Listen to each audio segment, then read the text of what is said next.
Hola mixes de la madriguera, ¿cómo les va?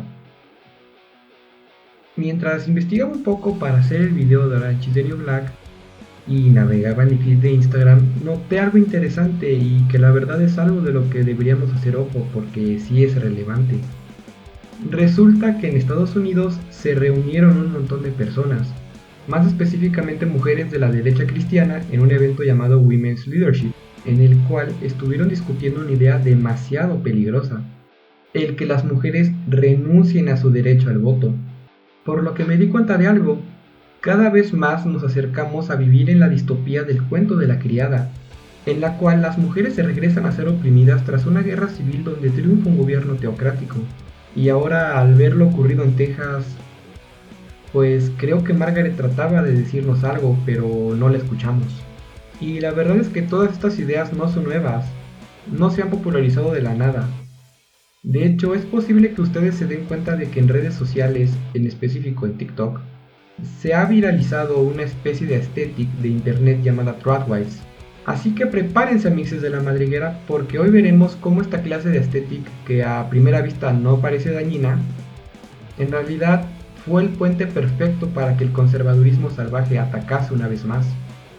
Yo soy Zelda la Zarigüeya y esta es mi madriguera, y vamos a comenzar, a mixes.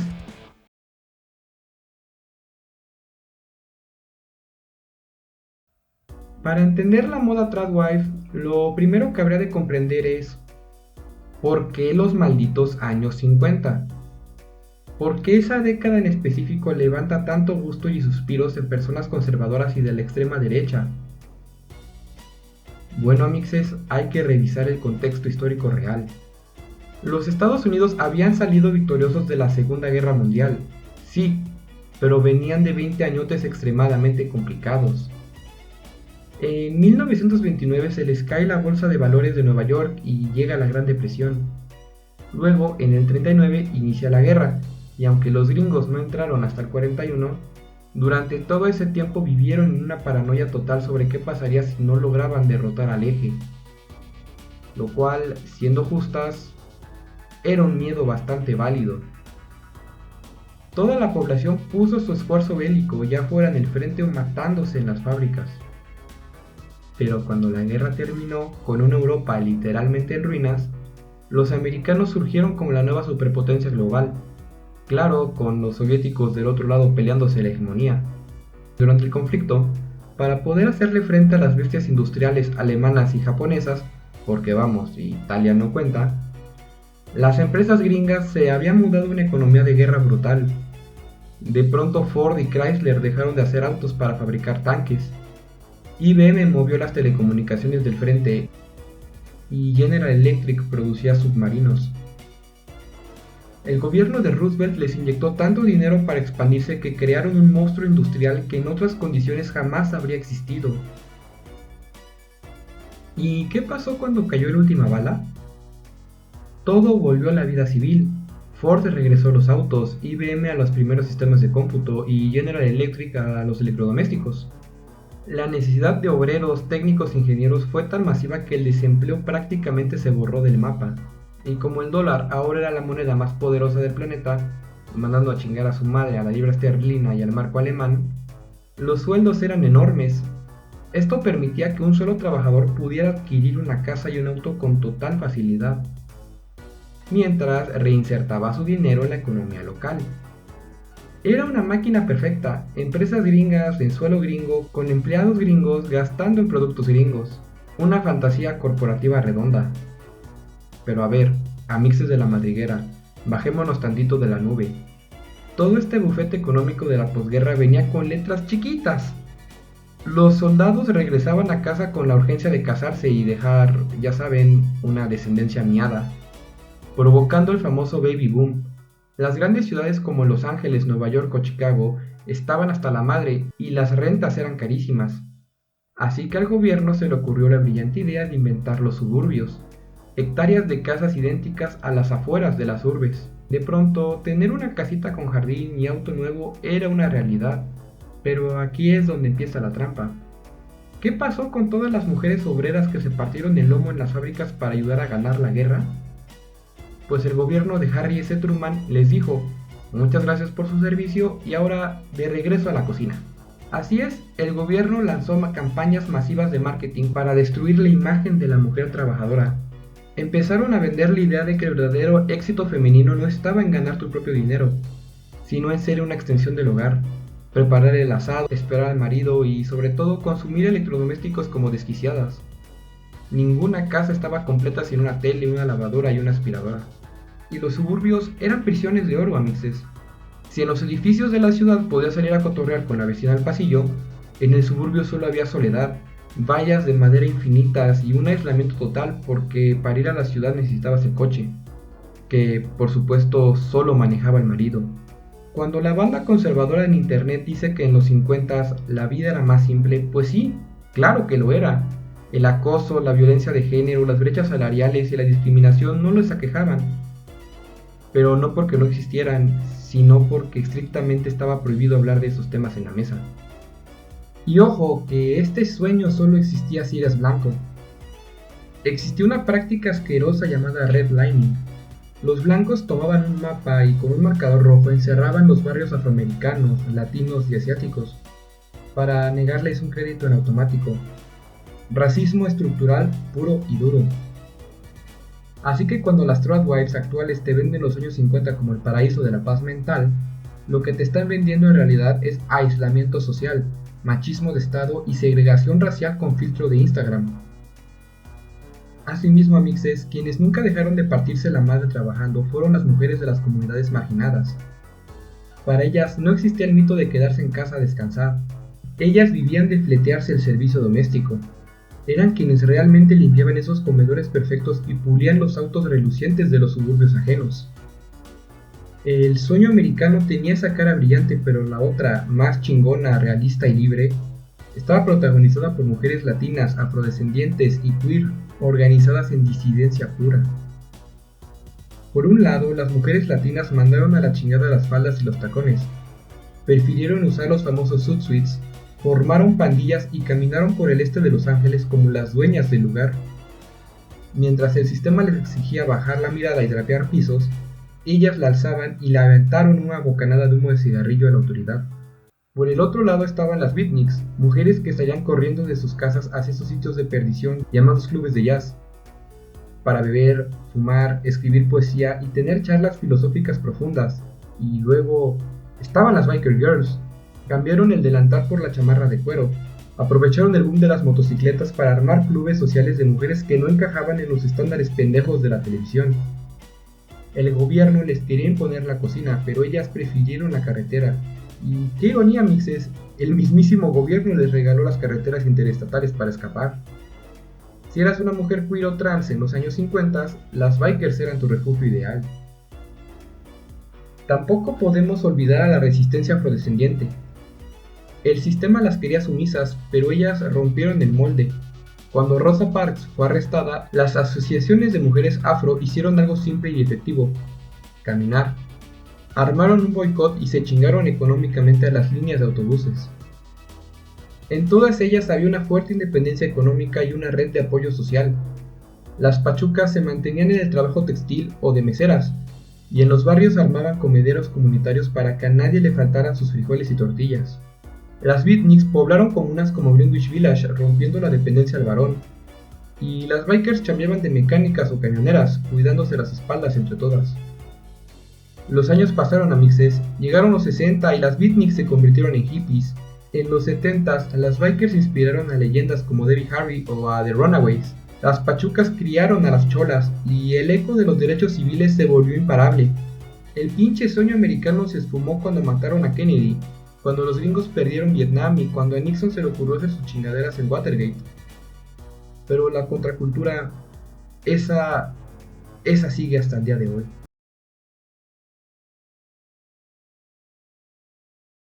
Ahora bien, amixes, ya que conocemos la obsesión conservadora por el sesgo de los años 50, movámonos al futuro, o sea, hace un par de años, por allá del año 2020, cuando en plena pandemia estábamos encerrados en casa y la plataforma de TikTok explotó por completo.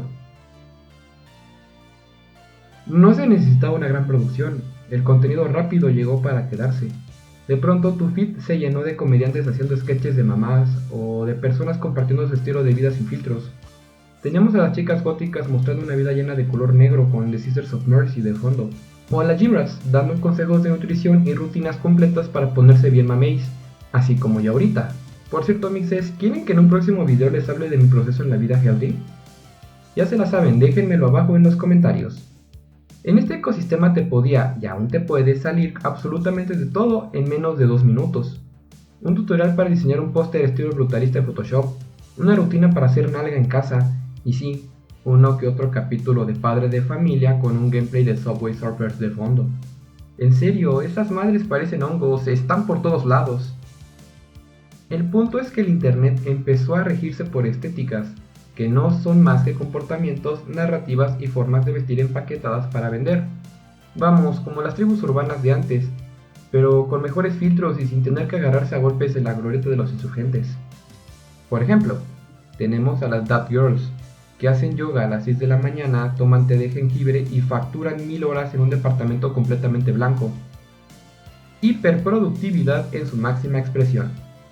O las Mob Wives, que van por la vida con abrigos de peluche gigantescos y actitud de jefa de la mafia. Exacto, con esa energía de yo controlo los negocios familiares y nadie se mete conmigo.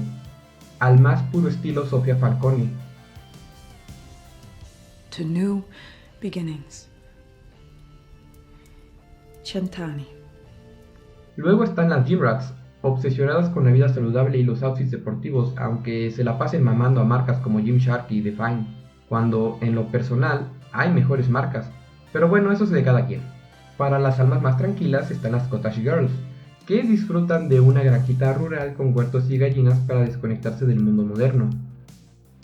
Pero justo al lado, en el lado B de ese mismo bosque, no hablo de las chicas de Yellow Jackets y sus rituales extraños.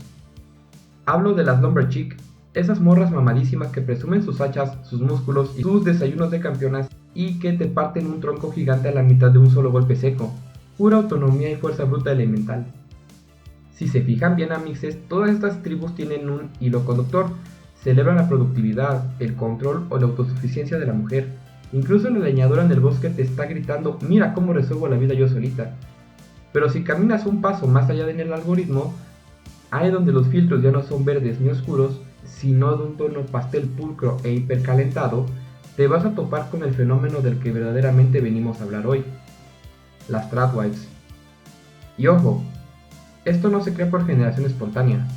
Todo empieza por ahí del 2019 cuando en foros de la llamada derecha alternativa comenzaron a discutir sobre la supuesta decadencia de Occidente. Y no crean que para ellos la decadencia se debe a dirigentes incompetentes que gobiernan para sus propios egos. No. Dicen que es por el abandono de los valores familiares tradicionales cristianos. Lo pongo entre muchas comillas porque, bueno amixes, es hasta gracioso. Jesús nunca aprobaría las actitudes de la ultraderecha cristiana. O sea, Jesús se juntaba con la gente de los márgenes, era promigrante, no era blanco, ayudaba gratis, rechazaba la riqueza y abrazaba la empatía, se enfrentó a las élites y organizaba la banda. Vamos, eso no es muy de derecha que digamos. Léanse la Biblia, por favor. Y entonces, ¿cuáles son los grandes males de Occidente según ellos? El feminismo y la comunidad LGBT. ¿Pero por qué? Porque según ellos rompen con la familia tradicional e impiden que exista una América fuerte, adinerada y libre. Las razones reales de la crisis las veremos más adelante. No coman ansias. El punto es que ese contenido antifeminista migró a TikTok. Mujeres blancas cocinando y limpiando en vestidos de los años 50. Eso es una tradwife, una esposa tradicional. La gran diferencia con las otras estéticas es brutal. La Lumberchick corta leña, la Gymrat hace su pollito para ganar músculo y la Cottage Girl hornea su pan. Todas cocinan para comer ellas. Tienen objetivos claros, enfocados en su propia independencia. Las That Girls viven de sus trabajos corporativos. Las Mob Wives viven de los negocios. Pero, ¿de qué viven las Tradwives? Pues básicamente viven del dinero del marido del novio. Ellos traen el dinero a la mesa. Ellas limpian, cocinan y consienten, mientras las otras tienen una clara autosuficiencia y son su propio objetivo número uno. Ellas no dicen voy a cocinar esto porque me gusta, porque me lo mandó el nutriólogo o simplemente porque necesito ganar músculo. No, ellas dicen cocino esto porque a mi marido le gusta. Su meta en la vida es complacer y servir a un hombre. Por eso, amixes, no existen tradwives sáficas, trans, afrodescendientes e hispanas. Pero a ver, ¿por qué esta trampa de la ultraderecha no va a solucionar absolutamente nada?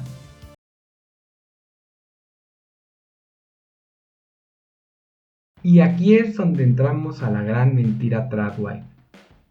Sí, amixes, la gran mentira. Porque estas mujeres se venden en redes como personas que tienen todo el tiempo libre del mundo para ellas.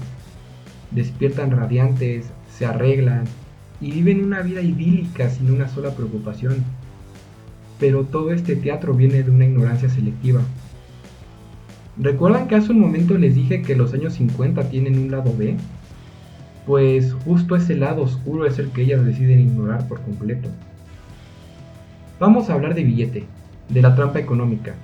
El aspirar a vivir únicamente del sueldo del marido y pretender que alcance no solo para mantener al hombre, sino que rinda para la mujer, para los hijos y para sostener un hogar, pues está bien cabrón a la verga. Los sueldos actuales simplemente no alcanzan. Las casas están impagables y las cosas más básicas de la canasta alimentaria cada vez cuestan más. Está toda madre la idea de una vida sin preocupaciones, pero seamos realistas. ¿El dinero va a alcanzar?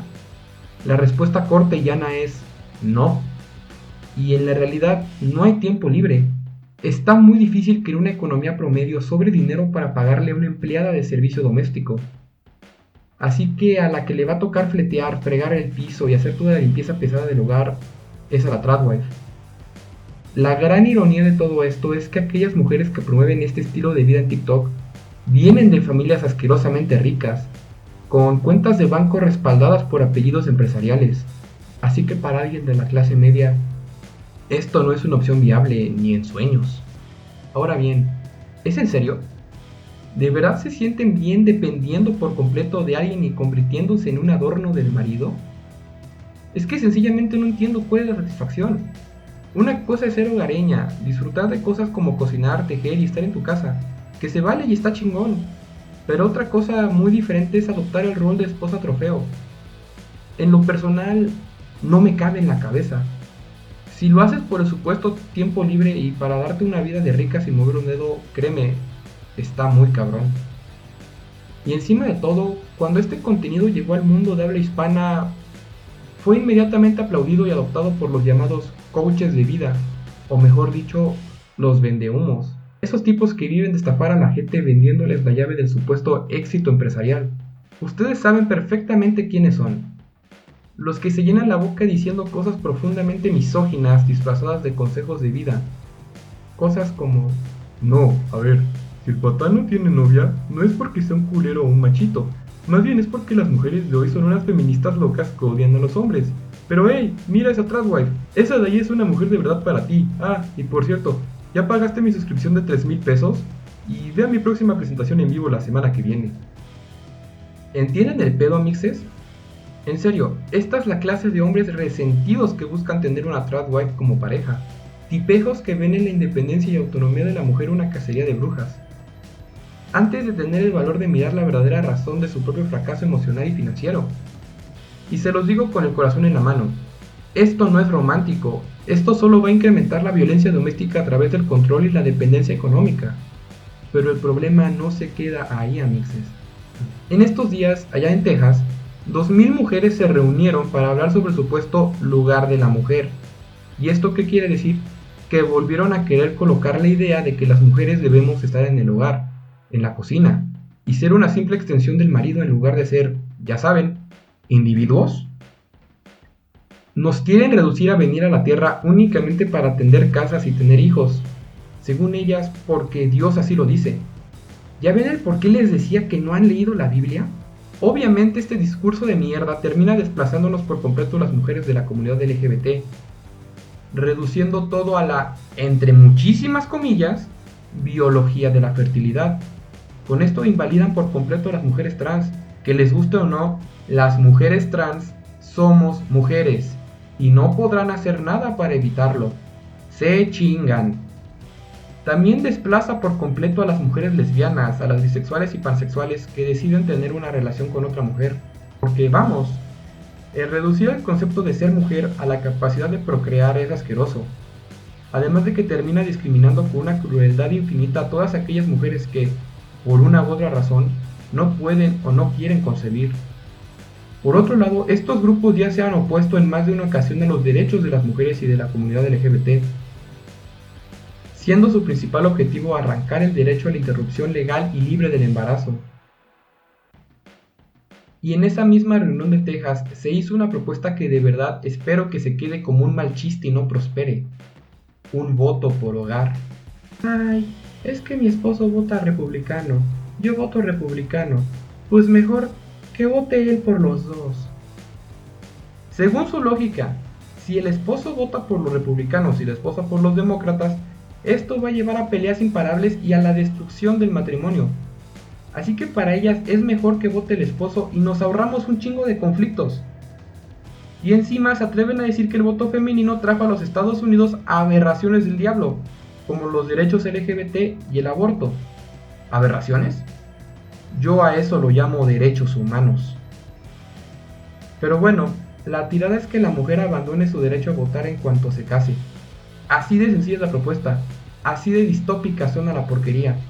Y sí, esto también abre la puerta para quitarle a la comunidad LGBT el derecho al voto. Porque a ver, en la lógica de estas taradas, si dos mujeres se casan, ¿quién se supone que es la cabeza del hogar? Obviamente en su cabeza las mujeres trans y las personas no binarias ni contamos. Y si hacemos cuenta y somos tantito observadoras, esto es una clara ventaja republicana en las urnas. Estadísticamente hablando, las mujeres y la comunidad LGBT son una base fuertísima del voto demócrata. Al anular esos cientos de miles de votos, los republicanos ganan de calle. Si esta propuesta comienza a discutirse de forma seria, el matrimonio igualitario, la adopción homoparental y lesbomaternal y los derechos trans van a terminar colgando de la cuerda floja, mucho más de lo que ya están. Pero sé perfectamente lo que están pensando. Ay, Zelda, pero eso pasa en Estados Unidos. Miren, amixes, las ideas e ideologías no conocen el concepto de frontera. Hay que abrir bien los ojos por si algún líder de opinión local comienza a plantearse esto en nuestros países. Las tradwives son el caballito de Troya perfecto para que los grupos más conservadores nos impongan, con una sonrisa en la cara, sus agendas de discriminación y de beneficio propio. Pero bueno, este pinche mundo se está volviendo cada vez más loco. No se vayan sin dejar sus opiniones en la sección de comentarios. Y ya que andan por ahí, dejen su buen like a Mixes de la Madriguera, suscríbanse y activen la campanita para que YouTube les avise en cuanto salga un video calientito y directo del horno. Yo soy Zelda la Zarigüeya, que tengan un gran día, tarde o noche, y nos vemos en la próxima. Bye.